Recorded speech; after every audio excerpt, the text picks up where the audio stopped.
matapos maging WBO Asia Pacific Youth Super Featherweight Champion. Ayaw paawat ng Pinoy na si Alan Tañada. Muling bumiyahe ito, this time sa Japan naman, para doon harapin ang boxer na si Rikiya Fukuhara para sa isang title fight. Kanyang po kalaban, si Rikiya Fukuhara ng Watanabe Boxing Stable ng Tokyo, Japan. Yan po ang naka-silver at black sa inyong TV set. Pula po ang glove niyan. May 28 laban, 24 na panalo, 3 talo, 1 tabla. Ang doon po sa 24 na panalo, 18 po dyan knockout. Ang height po niya 5'7", tumimbang po siya ng 129 pounds. Ang edad po niya ay 31 anyos na. Kaya para pong kuya ito ni Alan Tañada. Tsaka matangkad ha, at saka mukhang siksik talaga ha, at saka batik na batik.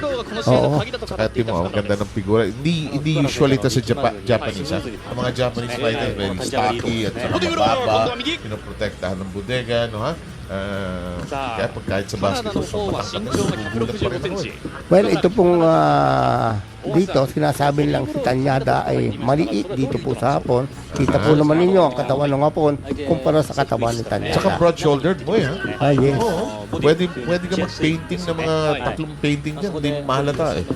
Totoo po. Ang nasa corner po ngayon ni Tañada si Jerry Garcia at saka si Romel Nazario.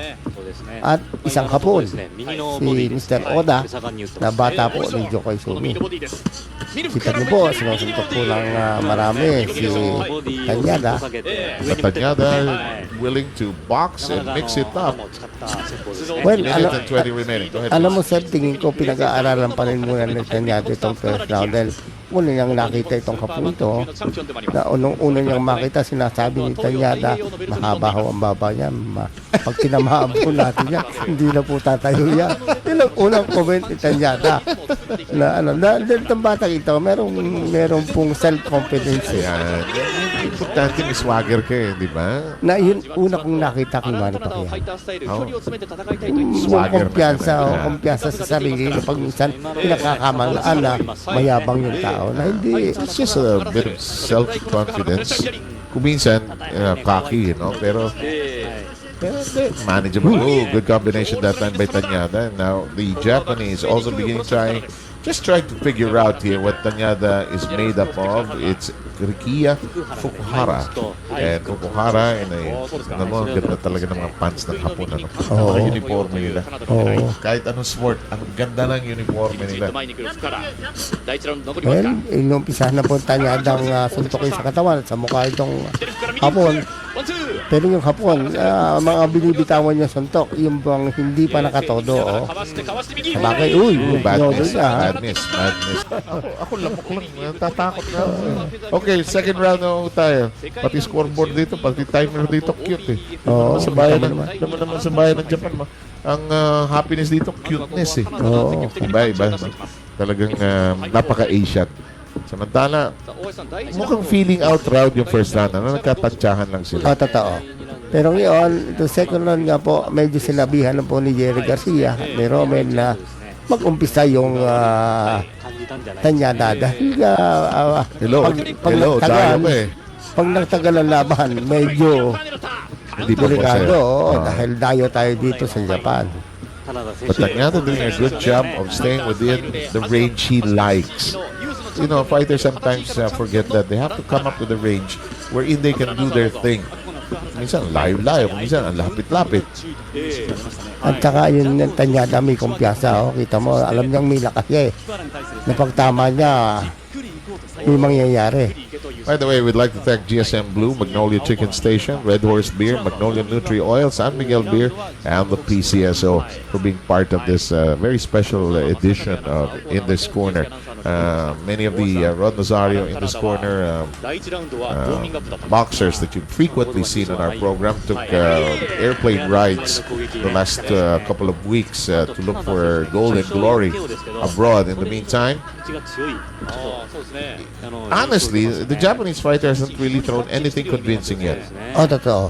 medyo nag-aalangan din yung Hapon dahil medyo na nararamdaman niya suntok sa katawan ni Tanyada eh. 非常にダメージを与えられるってことできますよね。はい。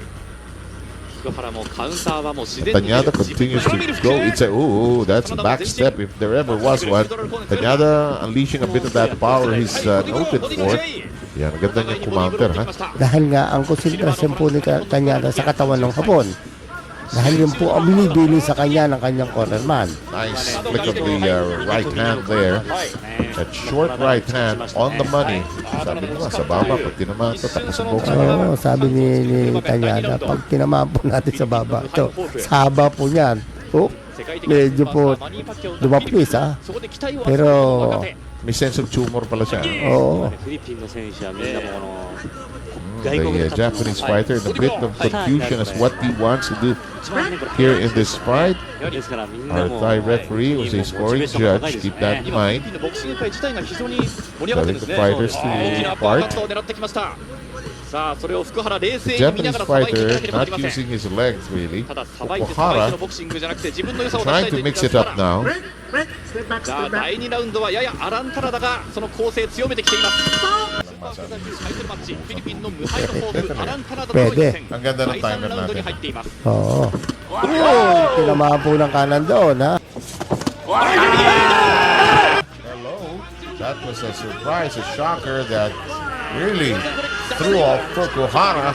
And the count is now 7. And now it's 8. もうね右の Tanyada bouncing up and down. Tanyada trying to go inside. Senses that he can take on. Nagmamadali. Yep, Okuhara now. Nagmamadali oh, kaya maraming suntok po yung Tanyada ang hindi tumatama. Gigil na, no? Oo. Eh kasi nakataya nga naman ang corona, lahat. Eh tingin nyo, sa magandang tama pa, baka Timiklop na yung isa. oo, kaya po nagmamadali si Tanyada. Okuhara trying to be smart about it, but he's being tagged seriously. That left hand of Tanyada constantly working out very hard. Big miss by Tanyada. Yun yung sinasabi mo, yan, no? Medyo nagmamadali eh. Well, 11 laban, siyempre po naman, hindi po naman talaga experienced pa itong si Tanyada, pero may maganda pong hinaharap dahil may lakas at may tapang. And the round is down to 1 minute and 45. そうですね。はい。 Yun, sa katawang yun, medyo po nasaktan po yung Hapon, no? Yun, Bang! tinamaan po ng isang straight. The right hand. Second knockdown. Time down to 1.5 minutes. Will there be time to finish this very game Japanese fighter, however, who has not thrown anything decisive? Tanyada jogs in. ですね。はい。 Tanyada looking for a spot, a space to work in. Yung Hapon, hindi marunong lumapos eh, oh. Yes. Yes, it's over. Tanyada 絶対に詰めるピッチが右ぐらついた福原アランタナダの猛攻ストップ福原散りました raises his hand. It is a huge win in the third round. 福原なんとここで遠い Second look, Moy. Tinamaan po ng left hook, tapos isang kanan.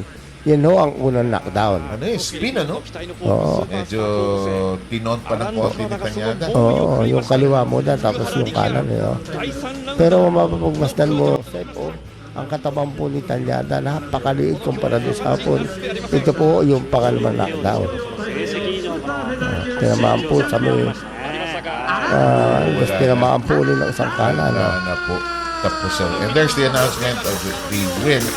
And the new OPBF Super Featherweight Champion is none other.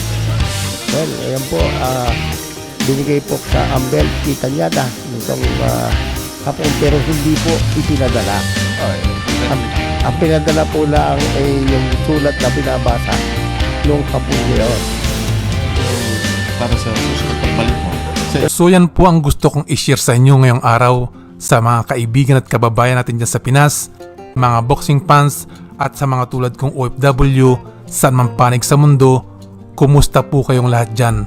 Kung nagustuhan niyo po itong aking video, paki-like at kung pwede, mag-subscribe na din po kayo.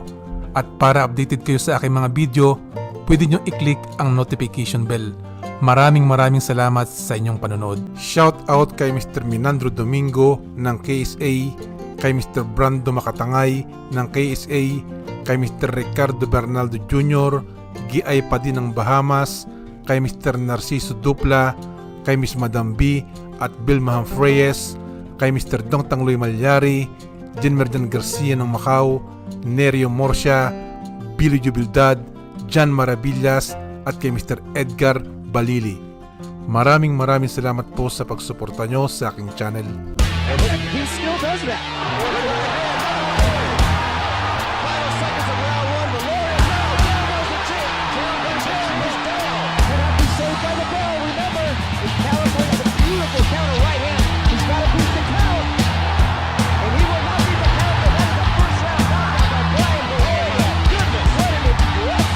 No need to go there. Working well. Down, that's Gideon down for the first time. Struggling to get to his feet. In terrible shape. It's all over. It's all over. We talk about approval and sanctioning requirements. It talks about the new commission not sanctioning a fight in which a fighter has suffered 10 consecutive defeats in professional boxing. So if this bill now there right now, and Penelos is still following him around. Oh, good body shot. Yeah, body shot puts Gonzalez down. He's hurting. Это нокдаун. Если нет последний нокаут. Все, аут. Праздник на Филиппинах. Arenas, Joe's been in a lot of close tough fights. 4 draws and 5 split or majority decisions. Unlike Davis, he's fire tested, ready for battle. Oh, he backs him up into the corner and comes chasing him down.